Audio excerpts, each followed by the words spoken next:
یہ جتنے بھی فرقے ہیں آج کے دور میں 3 4 5 یا کہتے ہیں جی 70 تک فرقے جانے، تو پھر شریعت کدھر ہے؟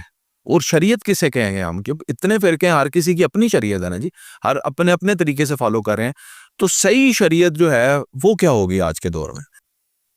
دیکھیں اگر آپ فرقوں کی بات کریں تو یہ فرقے پہلے بھی تھے، آج بھی ہیں، اور فرقے تو ظاہر ہے کہ ہونے ہیں، اور رسول اللہ صلی اللہ علیہ وسلم کی غیبی خبر بھی ہے، اور حضور علیہ الصلوۃ والسلام نے پہلے سے اپنی امت کو اس بات سے باخبر کیا، متنبع کیا کہ خبردار، جس طرح بنی اسرائیل 72 فرقوں میں تقسیم ہو گئے، وَإِنَّ هَٰذِهِ الْمِلَّةَ سَتَفْتَرِقُ عَلَىٰ 73 تو میری یہ ملت 73 فرقوں میں بٹ جائے گی۔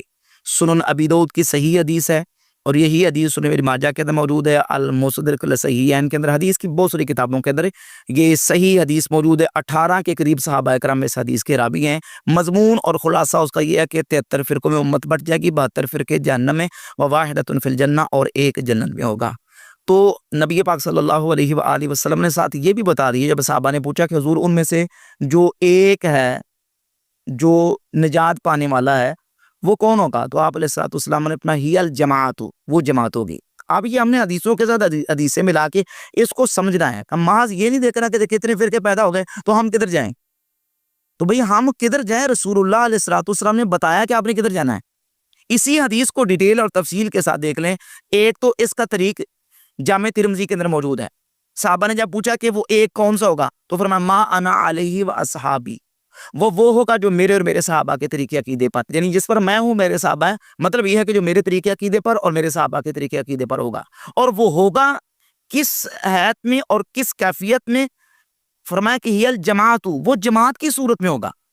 اور جامع ترمذی کی 2165 نمبر حدیث ہے، سیدنا عمر فاروق رضی اللہ تعالیٰ سے حدیث کے راوی ہیں کہ نبی پاک علیہ الصلوۃ والسلام نے فرمایا کہ اوصیکم باصحابی، میں تمہیں اپنے صحابہ کی وصیت کرتا ہوں، مطلب یہ ہے کہ میرے صحابہ کے ساتھ جڑ کے رہنا، میرے صحابہ کے ساتھ لگے رہنا، ثم الذین یلونہم، پھر صحابہ کے بعد جو تابعین ان کے ساتھ، ثم الذین یلونہم، پھر تابعین کے تبع تابعین کے ساتھ، علیکم بالجماعۃ و ایاکم الفرقہ، تم پر جماعت لازم ہے، جماعت کے ساتھ رہنا، وَإِيَّاكُمْ الْفُرْقَةَ، اور جماعت سے کٹ کر جو بننے والے فرقے ہیں ان سے بچ جانا۔ تو حضور نے بتا دیا کہ جماعت کو تھامنا ہے، جماعت کے ساتھ رہنا ہے۔ بنیں گے 73، آپ کوئی بندہ کہے کہ 73 بنیں گے، ہمیں ان میں سے کسی کا حصہ بننے کا نہیں کہا گیا۔ کہا گیا بھائی جب 73 بنیں گے تو رسول اللہ نے جب بتا دیا علیہ الصلوۃ والسلام کہ 72 جنت میں اور ایک جنت میں جائے گا، تو کیا آپ یہ کہنا چاہتے ہیں کہ ان میں سے جو جہنم میں جا رہے ہیں ان کا بھی حصہ نہیں بننا، اور جو جنت میں جا رہا ہے اس کا حصہ بھی نہیں بننا؟ کیا اس کا مطلب یہ ہے؟ مطلب واضح ہے کہ آپ نے جہنمیوں کا حصہ نہیں بننا، جنتی کا حصہ بننا ہے، اور وہ جنتی جماعت کی صورت میں ہوگا۔ بالکل صحیح۔ اب یہیں میں سوال اچھا پھر میں یہاں ایک اور بات ساتھ ملا دوں کہ یہاں نا دھوکہ بھی دیا جاتا ہے۔ وہ دھوکہ یہ دیا جاتا ہے کہ دیکھیں حدیث کے اندر یہ جو مولوی کہتے ہیں کہ فرقے کا لفظ ہے، فرقے کا لفظ ہی نہیں ہے، حدیث کے اندر گروہ کا لفظ ہے، حدیث کے اندر تو گروہ کا لفظ آتا، فرقے کا لفظ نہیں ہے۔ یہ بھی بالکل غلط بیانی۔ آپ دیکھیں کہ گروہ کا لفظ آتا ہے حدیث کے اندر، گروہ عربی کا لفظ ہے، گروہ تو سرے سے عربی کا لفظ ہی نہیں ہے، یہ تو فارسی کا لفظ ہے، تو حدیث میں لفظ کہاں سے آ جائے گا گروہ؟ حدیث میں فرقے کا لفظ ہے، اور باقاعدہ صراحت کے ساتھ المصدرک لصحیحین کے اندر اور المعجم الصغیر امام طبرانی کی اس کے اندر باقاعدہ فرقے کا لفظ موجود ہے۔ سنن ابن ماجہ کے اندر بھی حدیث سے یہی سمجھ آتی ہے کہ حدیث کے اندر فرقے کا لفظ ہے کہ ایک فرقہ، اور وہ فرقہ جماعت کی صورت میں ہوگا، جماعت کی شکل میں ہوگا، اور اس سے ہٹ کر جو فرقے ہیں وہ چھوٹی چھوٹی ٹولیوں کی صورت میں ہوگی، تم نے ان کا حصہ نہیں ماننا، تم نے جماعت کا حصہ بننا ہے۔